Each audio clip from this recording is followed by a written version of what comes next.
네, 오늘 하나님께서 우리에게 주신 말씀은 마태복음 16장 15절에서 20절까지의 말씀입니다. 마태복음 16장 15절에서 20절까지의 말씀을 저와 여러분이 교독하시고 마지막 20절은 함께 읽도록 하겠습니다. 그러면 너희는 나를 누구라고 하느냐? 예수께서 물으셨습니다. 시몬 베드로가 대답했습니다. 주는 그리스도이시며 살아계신 하나님의 아들이십니다. 예수께서 대답하셨습니다. 요나의 아들 시몬아, 내가 복이 있다. 이것을 내게 계시하신 분은 사람이 아니라 하늘에 계신 내 아버지이시다. 그리고 내가 너에게 말한다. 너는 베드로다. 내가 이 반석 위에 내 교회를 세울 것이니 지옥의 문들이 이것을 이길 수 없을 것이다. 내가 내게 하늘나라의 열쇠들을 줄 것이다. 무엇이든 내가 땅에서 매면 하늘에서도 매일 것이요 내가 땅에서 풀면 하늘에서도 풀릴 것이다. 우리 다 함께 읽도록 하겠습니다. 그의 예수께서는 제자들에게 자기가 그리스도이심을 아무에게도 말하지 말라고 당부하셨습니다. 아멘. 네, 우리 꿈이 있는 교회를 담임하고 계시는 하정환 목사님 나오셔서 우리 구원자 되신 예수라는 제목으로 말씀 전해주시겠습니다. 우리 나오실 때 큰 박수로 맞이하겠습니다.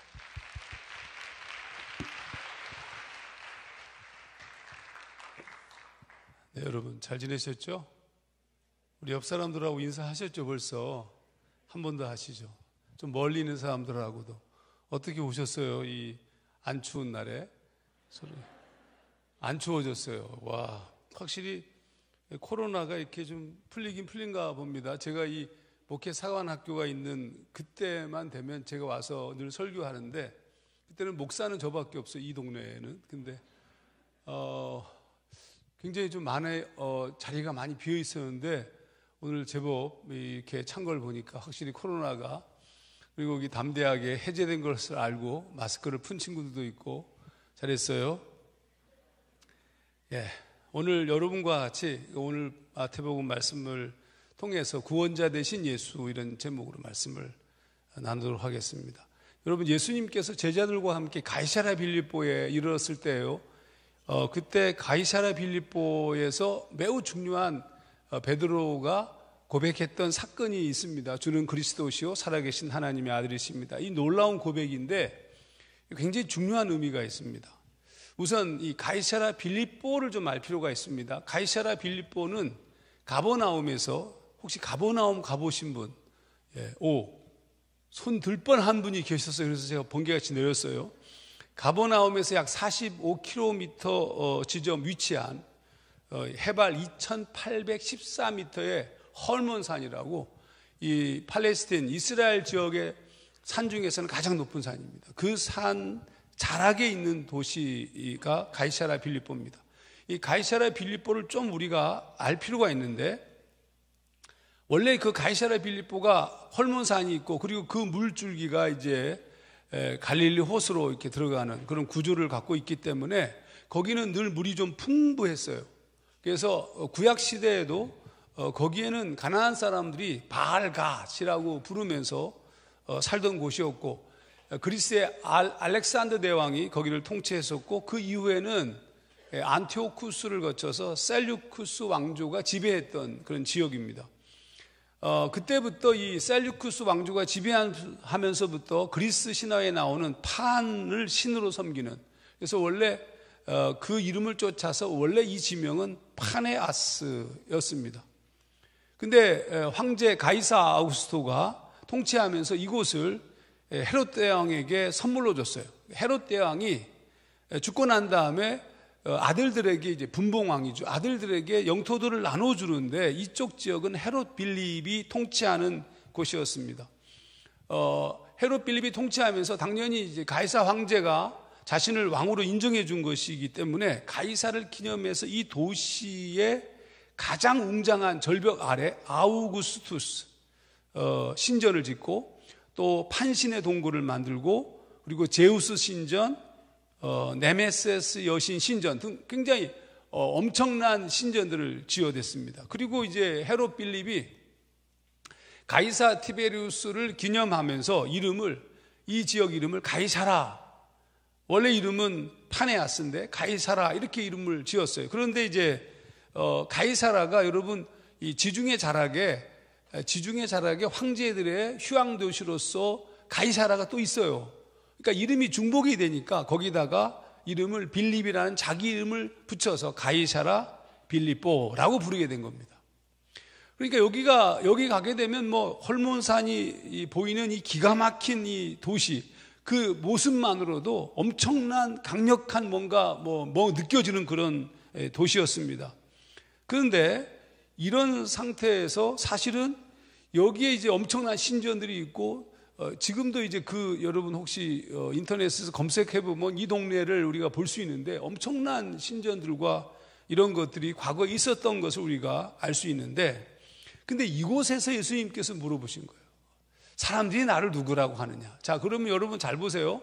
사람들이 나를 누구라고 하느냐 물어봤던 그 가이사랴 빌립보의 상황은 완전히 로마의 신들의 도시라고 봐도 돼요. 거기 예수 그리스도 메시아, 그거 뭐 솔직히 말해가지고 지금 여러분 고대에 있어서 전쟁이라는 것은 신들의 전쟁이거든요. 그래서 이긴 나라가 진 나라의 신들을 빼앗아 왔어요. 이게.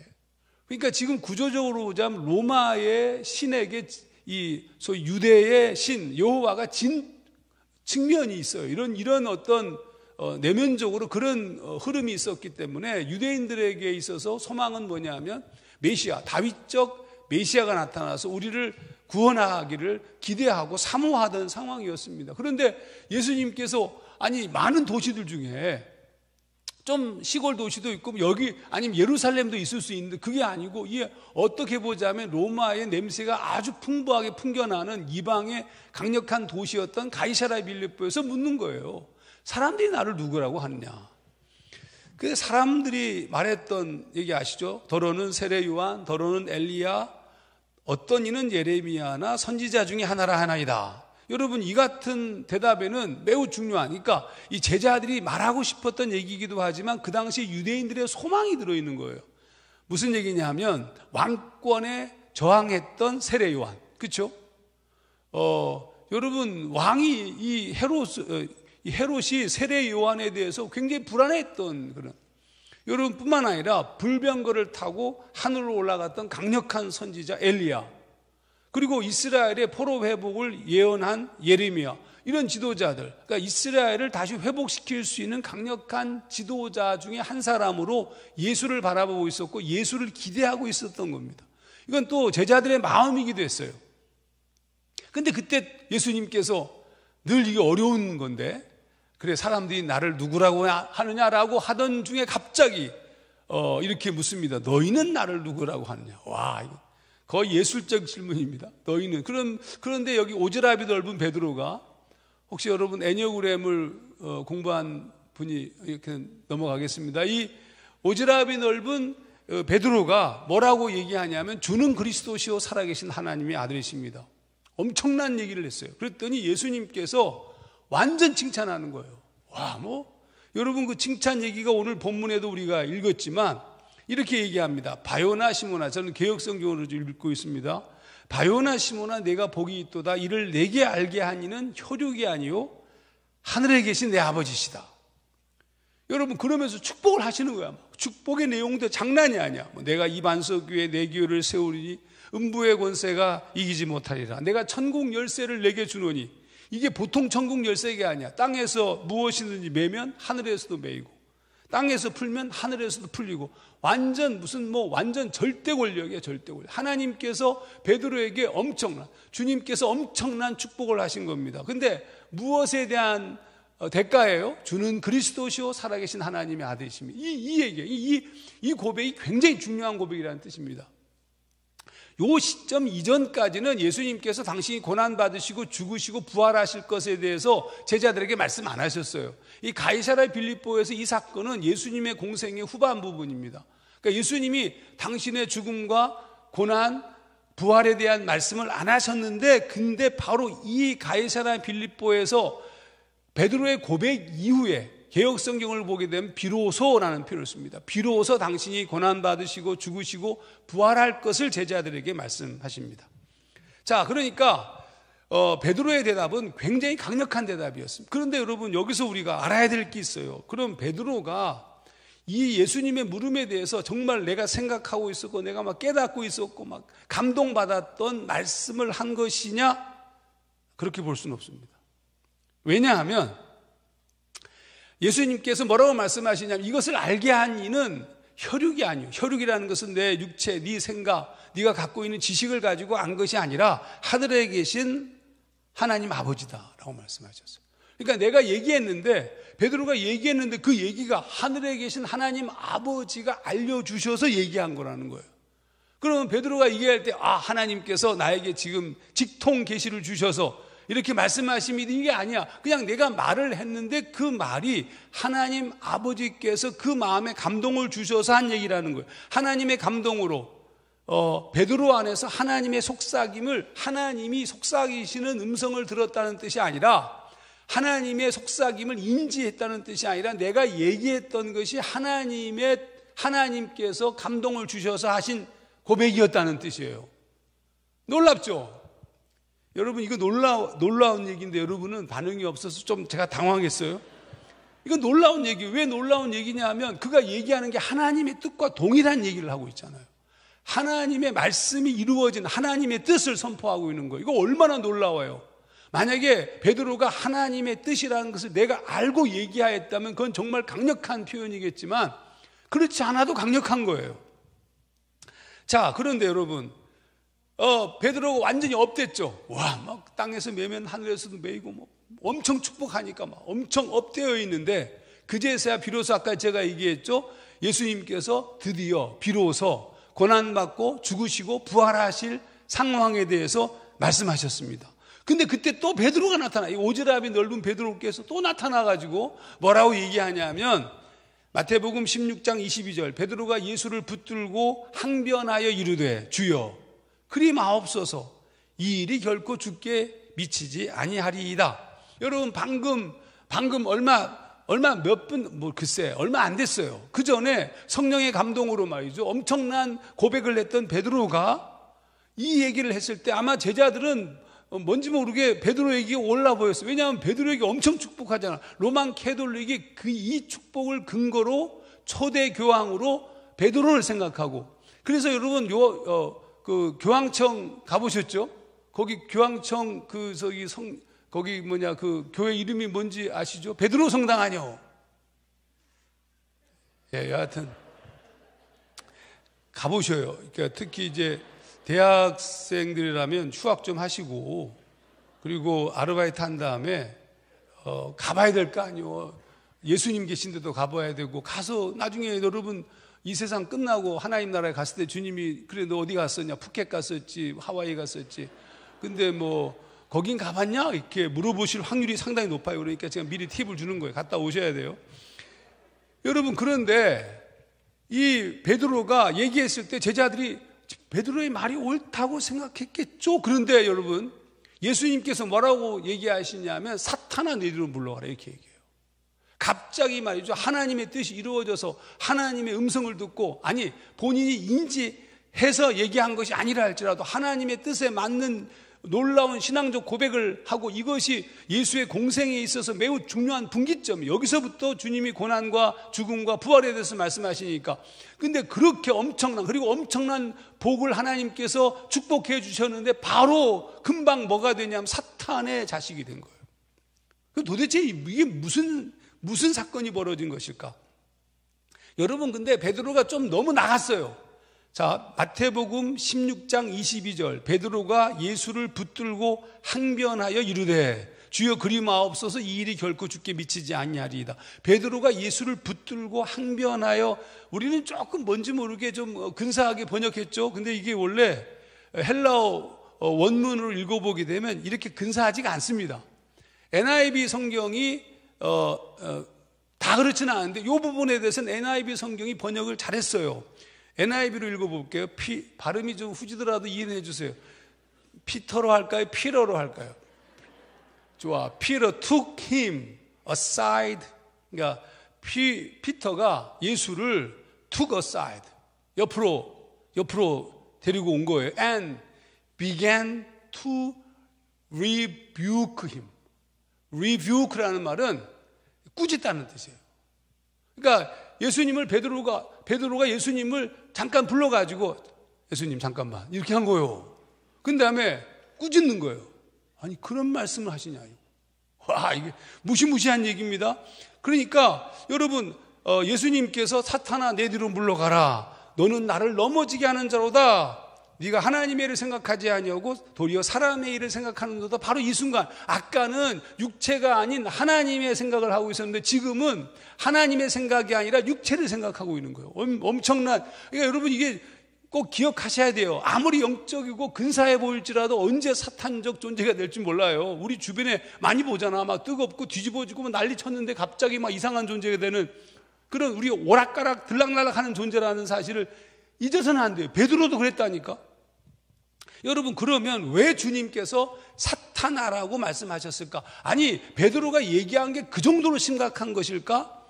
헬라어 원문을 보면 NIV 번역처럼 소위 begin, 이게 begin, 과거용어로 began이라고 번역되는데 begin이라고 번역된 부분이 사실은 우리 개혁 성경에서는 생략되어 있어요. 없죠. 그냥 꾸짖었다라고 꾸짖었다가 아니고 항변하여 이르되 이렇게 쓰고 있지만 원래는 시작하다는 begin이라는 뜻이 들어있는 단어가 헬라어 원문에는 있어요. 자, 그러니까 여러분, 이게 굉장히 중요한 부분인데 항변하매로 번역된 단어는 에피티아오인데 이건 꾸짖다, 책망하다 이런 뜻을 갖고 있습니다. 그리고 시작하다는 뜻은 아르코라는 단어를 썼어요. begin. 그러니까 begin to 과거형이니까 began to rebuke예요. 꾸짖기 시작했다는 거예요. 그런데 여기서 왜 그러면 예수님께 그렇게 말씀하지 마십시오. 어떻게 고난 받으시고 우리가 절대 그런 일이 예수님께서는 일어나지 않게 우리가 막을 겁니다. 지금 이런 말을 한 거거든요. 근데 예수님께서 그럼 그런 충정을 이해해 가지고 사탄아 내 뒤로 물러가라 이런 말을 하면 안 되죠. 근데 했단 말이에요. 왜 했을까요? 왜 했냐 하면 헬라어 원문을 읽어보면 알 수 있어요. 여기서 꾸짖기 시작했다. 제가 아르코라는 시작하다는 단어를 제가 설명을 했는데 이 아르코가 놀랍게도 여러분 갑자기 여기 왔는데 이런 공부 너무 좋죠. 너무 좋죠. 이 아르코가 무슨 형으로 쓰여있냐면 중간태로 쓰여졌다는 거예요. 중간태. 야, 오늘 하나 배워야 돼. 우리가 보통 영어에서 수동태가 있고 능동태가 있죠. 그렇죠? 능동태는 내가 능동적으로 하는 거고 수동태는 내가 수동적으로 하는 거. 완전 쉽다. 그렇죠? 그러니까 이제 능동태는 내가 주도적으로 하는 거지만 수동태는 바에 누구에 의해서 이게 수동태잖아요. 그러니까 중간태는 뭐냐면 수동태와 능동태가 함께 있는 태예요. 그러니까 헬라어의 매우 독특한 소위 문법 중에 하나입니다. 중간태를 잘 이해하지 못할 분들을 위해서 제가 얘기하면 안 믿을 분도 계시니까 유진 피터슨 목사가 쓴 묵상하는 목회자라는 책이 있어요. 그 책의 158페이지 한 쪽을 읽어볼게요. 우리는 하나님을 조작하거나 괄호 열고 능동태. 하나님을 조작한 내가 주도적으로 뭘 하는 거잖아요.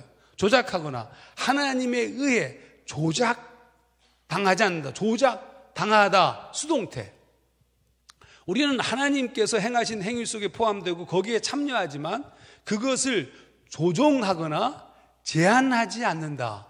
기도는 중간태에서 이루어진다. 와, 이거 뭔지 모르게 알 것 같으면서도 모를 것 같으면서도 여러분 알았다고 생각해요. 그러니까 내가 지금 능동적으로 말하고 행동하지만 나의 전적인 의지가 아니라 성령의 수동적 역사가 있었다는 뜻입니다. 이게 중간태예요. 그러니까 아까 얘기했던 것처럼 베드로가 주는 그리스도시요 살아계신 하나님의 아들이십니다라고 내가 능동적으로 얘기하고 있었지만 내가 인지하고 내가 이렇게 얘기하는 것이 아니라 하나님의 수동적, 소위 말하면 감동에 의해서 얘기했다는 뜻이에요.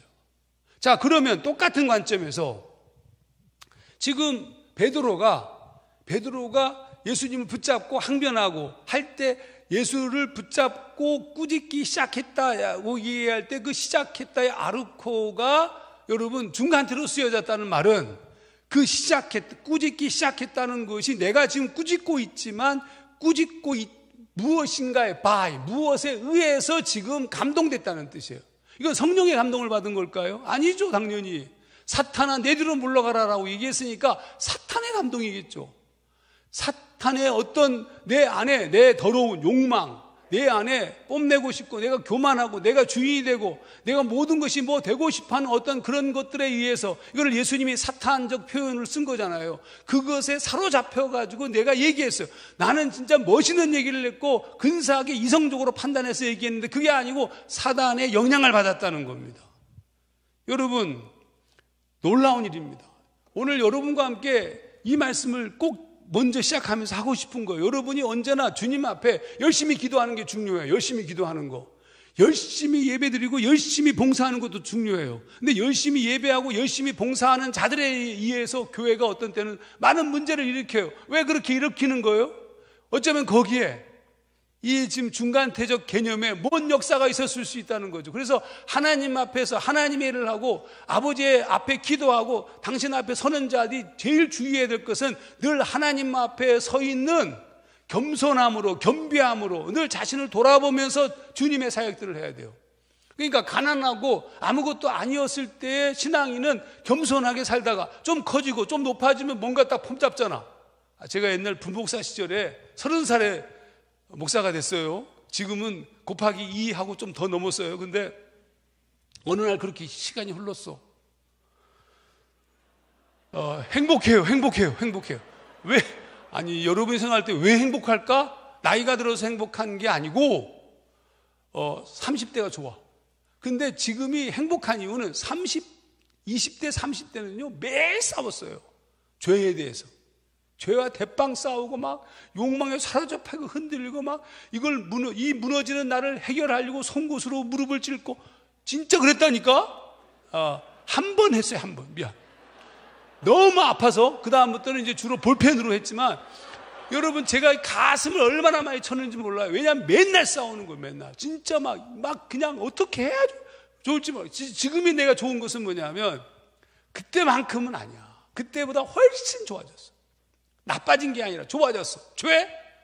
여기서 교만할 수 있어. 스톱. 그러니까 죄의 문제에 대해서도 그때와는 다르다니까. 너무 좋아요. 너무 좋아. 여러분이 굉장히 중요한 부분이 내가 어떻게 그러면 나의 문제를 해결할 것인가. 바울은요 평생 그게 고민이었어요. 원하는 바 선은 행치 아니하고 원치 아니하는 바 악을 행하는도다. 이 악을 행하면 내가 아니요 내 속에 거하는 죄니라. 오라 나는 곤고한 사람이로다. 누가 나를 이 사망의 몸에서 건져낼고. 자기 자신 때문에 너무 괴로워했어요. 여러분, 우리가 모두 다 그런 존재라는 겁니다. 자, 그러면 어떻게 해야 될까? 우선 먼저 알아야 될 것이, 여러분이 예수님을 주라고 고백한 사건은 여러분의 의지가 아닙니다. 여러분이 의지로 고백한 것처럼 보이는 사람도 있겠죠. 그래서 내가 과연 예수를 제대로 믿는 것일까라고 얘기할지 모르지만, 여러분이 예수님을 주님이라고 고백했다면 그것은 성령의 감동을 통해서 이루어진 거예요.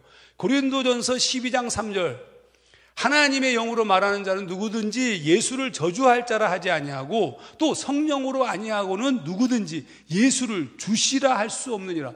예수님이 나의 주님이라고 여러분이 고백하고 있고 여러분 마음, 내가 죄를 짓고 있느냐 아니냐의 문제가 아니라 예수님이 나의 주님이시고 나의 죄의 모든 것들을 십자가에 못 박혀 해결하셨고 지금은 나와 함께 하시고, 이런 여러분이 믿음을 갖고 있다면 그것은 여러분이 스스로 믿어진 것이 아니라 하나님의 성령의 감동을 통해서 이루어진 거예요. 성령이 우리 안에서 속삭이시기 때문에 우리가 믿음을 갖는 겁니다. 자, 그러면 여러분, 그런데 우리가 살핀 것처럼 베드로처럼 우리는 들락날락한 믿음을 지니고 있는 거예요. 우리가 여전히 죄를 범하는 이유가 여기 있습니다. 우리는 우리 자신을 의심합니다. 우리가 온전한 주님이 될 수 있는지를 매일 생각합니다.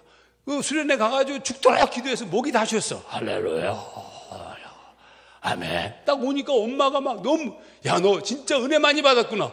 예, 집사님. 뭐 이러면서 말이죠. 그러더니 뭐 보니까 방에 들어가 문 잠갔어. 거기서 뭐 이렇게. 여러분, 순간이야, 순간. 어느 순간에 무엇이 우리에게 올지 우리는 맨날, 특히 여기 청년 여러분들은 아마 지금도 싸우다가 왔고 지금 집에 들어가면 또 싸우게 될 이 놀라운 존재들, 어메이징한 존재들이야. 이게 청년이죠. 막 역동적이야. 근데 역동적이라는 것이 즐겁고 행복하고 감사하고 놀라운 선한 일에 역동적인 것만이 아니라 나쁜 것, 쾌한 것, 쾌락적인 것, 그런 것에도 역동적인 존재가 우리란 말이죠. 그러면 우리가 어떻게 살아야 될까? 이제 그 어떻게 살아야 되는지를 얘기를 좀 하겠습니다.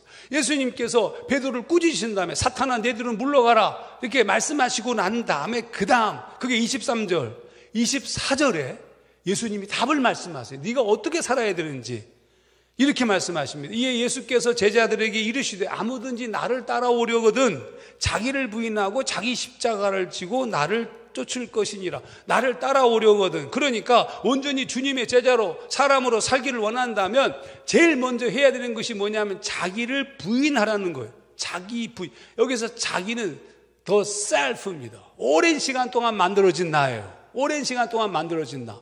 어떻게 만들어졌느냐 하면 유혹의 욕심을 따라 썩어져가는 구습을 쫓는 옛사람이에요. 그 더 셀프, 나라는 존재는 어떤 존재? 그걸 성경은 바울은 옛사람이라고 얘기했는데 영어로는 the old self예요.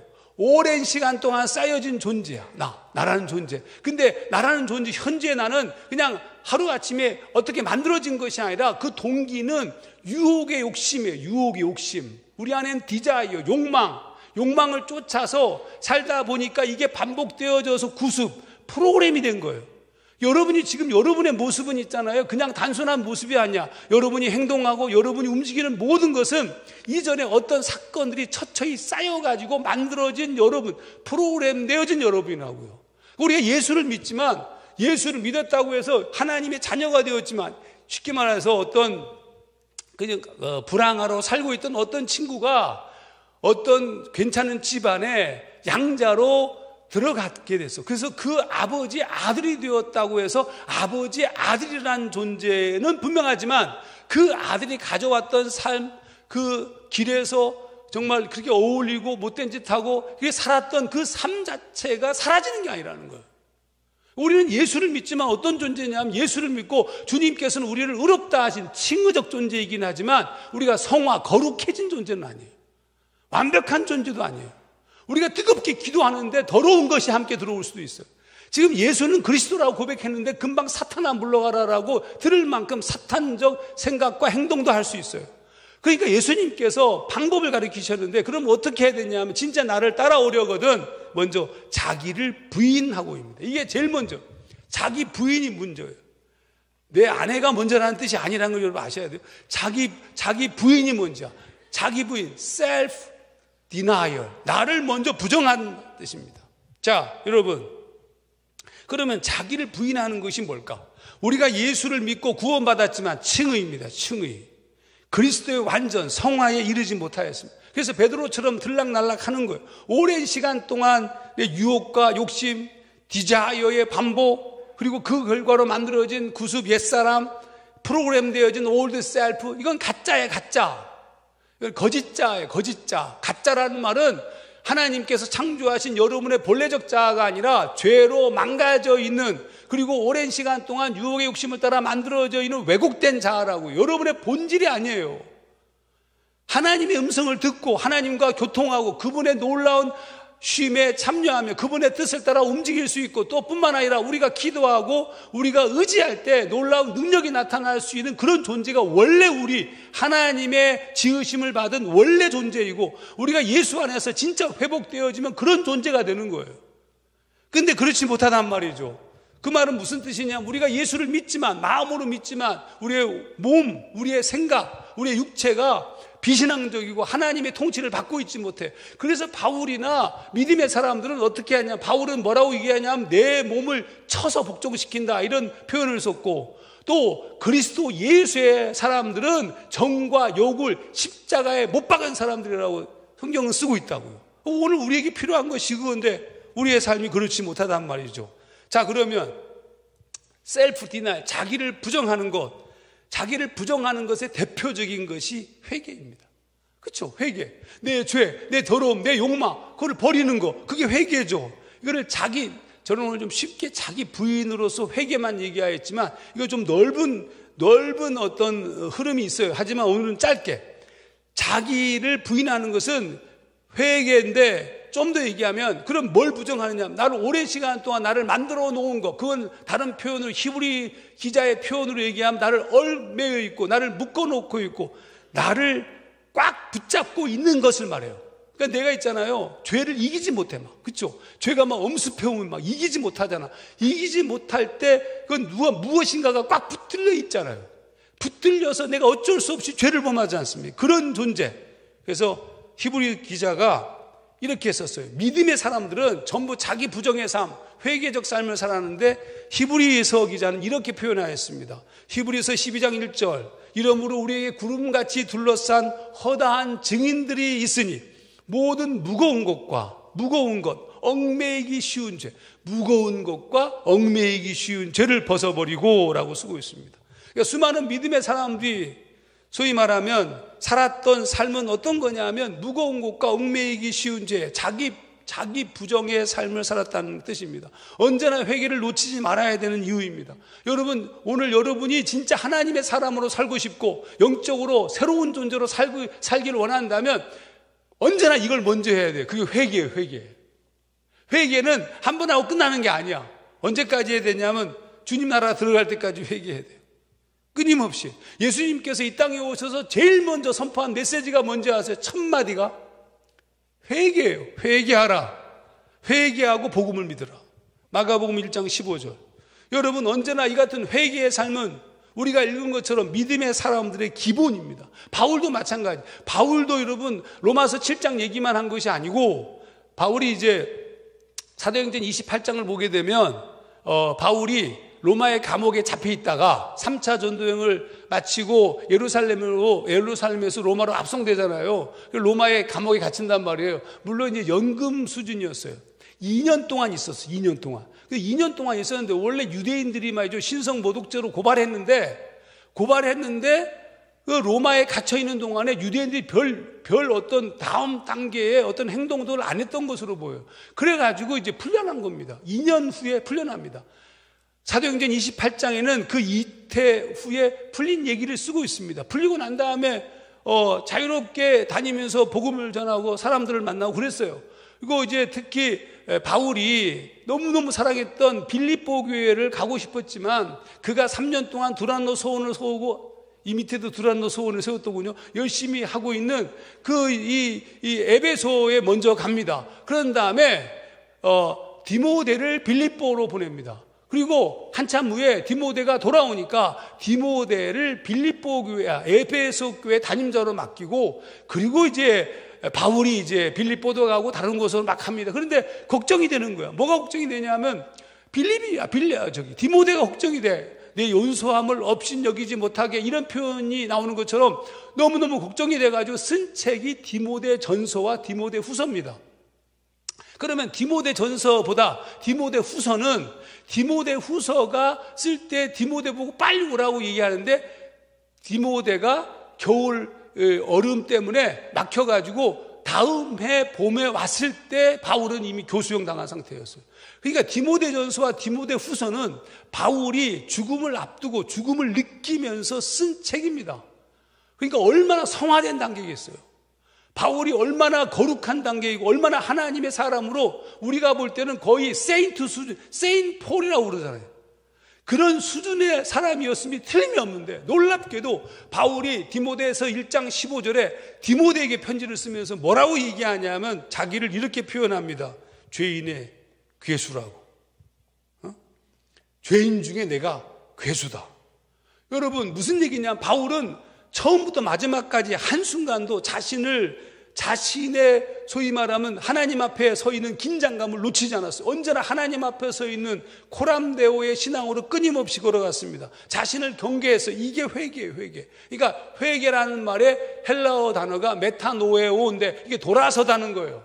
그러니까 내가 그리스도를 믿고 이제 그리스도를 향하여 세상을 살던 내가 그리스도를 향하여 돌아섰다면 끊임없이 가는 거예요. 근데 다시 세상으로 가고 싶어하는 것을 막는 것이 회개예요. 죄, 욕심, 욕망, 세상에 프로그램 되어진 것들을 버리는 것이. 여러분, 이게 굉장히 중요합니다. 우리가 뭘 해야 돼? 우리가 정말 믿음의 온전함이 이르게 되고 우리를 구원하신 구원자이신 예수 그리스도의 사람으로 이 땅을 살아가기 위해서 가장 먼저 해야 되는 것이 뭐냐? 사실은 회개가 전부예요. 우리가 하나님 앞에, 왜냐하면 그분께서는요 모든 걸 갖고 계시고 모든 것을 주고 계시고 모든 것을 행하시는 분이에요. 우리가 아무것도 하지 않아도 그분은 다 주시는 거예요. 우리에게 있어야 될 것을 다 한다고 말씀하셨어요. 그러니까 너희는 먼저 그의 나라와 그의 의를 구하라고 얘기했지, 그거 안 구해도 된다는, 무엇을 먹을까 무엇을 마실까 이거 안 구해도 돼. 왜? 하나님께서 다 알고 계시니까. 자, 그런데 여러분, 그럼 우리가 할 수 있는 가장 위대한 일은 뭘까? 회개예요. 하나님 앞에 하나님을 향해서 언제나 방향을 정하고 가는 것이 그게 회개예요. 나의 세상적 욕망을 버리는 것이 그게 회개예요. 내 안에서 터져나오는 모든 자기 욕망과 이런 모든 것, 자기 연민을 버리는 것이 회개예요. 이게 자기를 부인하고 예수님께서 하신 말씀이었습니다. 자, 그러면 여러분, 제가 회개를 제대로 하기 원한다면 꼭 이 책을 읽어야 된다라고 한 책이 있는데, 제가 쓴 책인데 소개하기가 좀 뻘쭘해가지고 그냥 넘어가겠습니다. 근데 중요한 것은 책 제목이 회개라는 말이 없다는 거야. 제가 하도 책을 많이 썼기 때문에 여러분 검색하게 되면 무슨 책이야, 왜냐면 137권이나 되기 때문에 여러분이 모르는 것은 안 읽어서 그래요. 자, 여러분, 자, 그러면 우리가 그래도 제목만 얘기하면 내 구원이 불안하다야. 회개를 제대로 안 하면 이거 불안하다니까. 예. 여러분, 제 평생 소원이 뭔지 아십니까? 제 평생 소원은, 사실 모든 크리스찬들의 소원은 정말 주님의 제자로 사는 겁니다.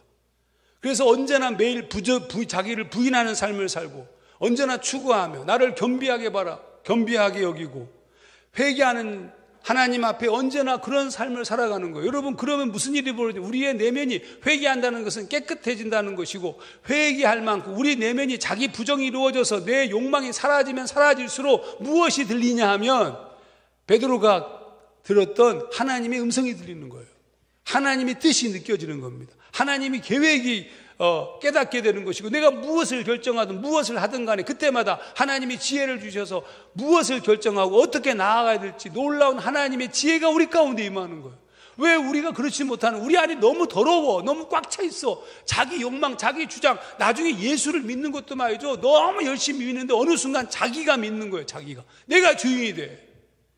여러분, 나를 포기하고 나를 부인하고 회개하며 온전히 걸어가게 될 때, 그때 무슨 일이 벌어지게 되냐면 우리는 놀라운 하나님의 사람들이 되게 됩니다. 히브리서 12장 1절이 아까 무거운 것과 얽매이기 쉬운 죄를 벗어버리고, 이렇게, 그래서 주님을 추구하잖아요. 그러면서 뭐라고 12장 2절에 얘기하냐면, 믿음의 주요 또 온전하게 하시는 이인 예수를 바라보자, 이렇게 얘기했어요. 믿음의 주요 또 온전하게 하시는 이인 예수. 우리가 포기하지 않고 시선을 고정하고 꾸준히 믿음의 경주를 하게 될 때 우리는 놀라운 믿음의 사람이 될 텐데, 그 믿음의 사람이라는 것을 칭의를 넘어서 성화적 존재가 되는 겁니다. 근데 여기서 중요한 게 있어요. 그럼 어떻게 그게 가능할까? 왜냐하면 주님은 믿음의 주님이시라서 그래요. 이게 여러분이 좀 모르실 텐데, 믿음의 주라는 말을 헬라어 성경을 읽어보면 톤, 테스, 피스테오스, 아르케곤 이렇게 썼어요. 여러분, 여기서 믿음의 주라고 번역된 주가 아르케곤입니다. 아르케곤의 원형은 알케고스. 이건 아르케, 시작이란, 아까 우리 배웠죠? 아르케, 시작과 아고, 인도하다의 합성어입니다. 그 뜻은 최고의 지도자, 소위 말하면 시작을 만들어가는 존재입니다. 그래서 재미있게도 NIV, 킹제임스 버전, NASB 등등의 영어 성경들이 이 부분을 믿음의 주하니까 로드라는 말로 쓸 것 같은데, 그게 아니고 무슨 단어를 썼냐면 author라는 단어를 썼어요. 믿음의 저자. 여러분, 우리가 우리 자신을 부정하고 하나님 앞에 늘 겸비하게 서고, 그리고 그 부정하고 나를 비운 그곳에 하나님의 말씀을 집어넣고, 그리고 그 말씀을 쫓아서 하나님께 기도하고, 원래 진짜 기도는 하나님의 말씀을 따라서 기도하는 거예요. 하나님의 말씀을 쫓아서 기도하고, 그렇게 매일매일 자기 수련의 삶을 살기 시작하면 어느 날 하나님께서, 우리 주님께서 우리의 믿음을, author of faith, 우리의 믿음을 만드신다는 거예요. 여러분 걱정할 거 아무 없어. 언제 내가 이런 존재가 되었을까 잘 모르겠어. 하지만 주님을 바라보면서 매일매일 그렇게 살아온 하루하루의 수련이 쌓였던 어느 날 내 믿음이 점점 예전보다 더 세지고 더 커진 거예요. 더 믿음이 더 견고해진 거예요. 주님께서 내 믿음을 만드신 거예요. The author of our faith. 근데 여러분, 더 놀라운 사실이 있습니다.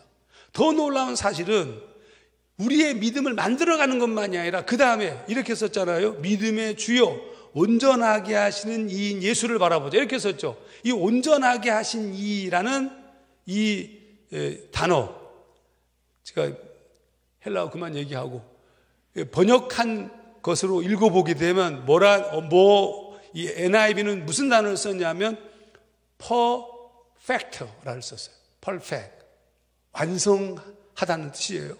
perfect. 여러분, 킹 제임스 버전은 뭐라고 썼냐면 finisher, 종결자, 완성시키는 분. 그러니까 이 뜻이에요. 무슨 얘기냐면 우리가 그렇게 추구할 때 주님께서 우리의 믿음을 만들어 가시고 우리의 믿음을 세워 가시고 마지막에 우리의 믿음을 finish, 종결시키신다, 완성시키신다는 겁니다.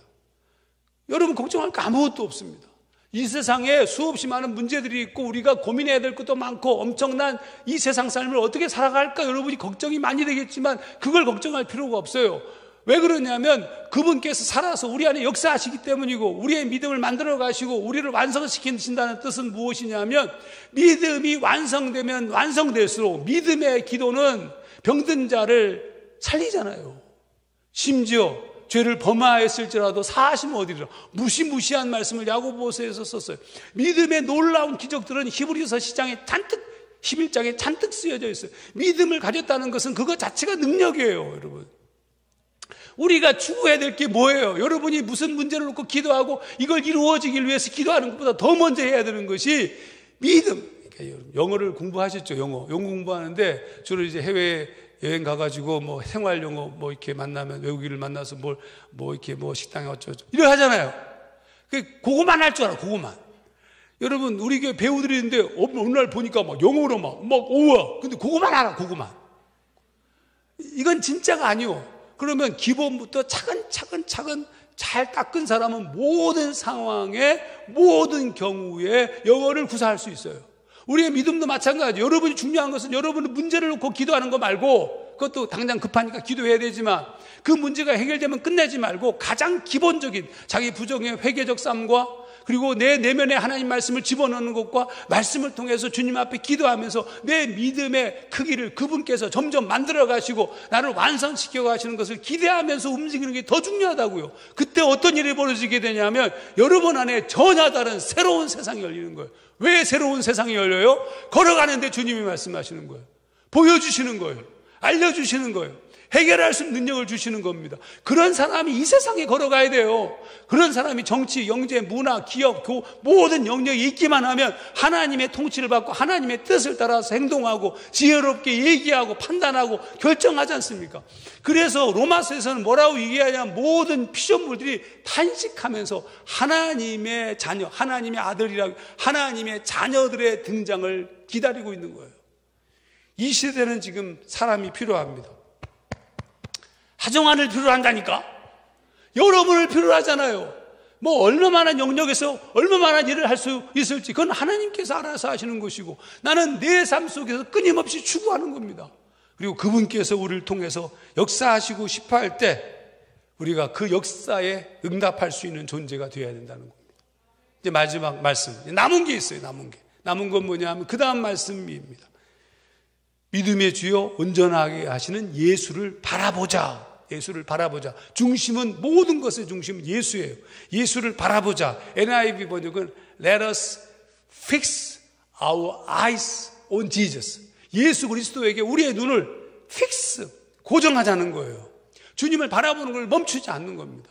그러니까 내가 말씀 가운데 서서 죄가 막 밀려올 때도 주님을 바라봐야 되는 거예요. 이 바울이 로마서 7장에서 무너질 때 그때 주님의 성령이 주님께서 그를 회복시켰었다고요. 우리가 언제 놓치지 말고 주님을 바라보면서 언제나 매일매일 최선의 경주를 다하셔야 됩니다. 여러분 불안할 수 있어요. 걱정하지 마십시오. 우리의 눈에 보이진 않지만 놀랍게도 로마서 8장 34절 누가 정죄하리요? 죽으실 뿐 아니라 다시 살아나신 그리스도 예수시니 그는 하나님이 우편 앉아 계신 자요 우리를 위하여 간구하시는 자신이라.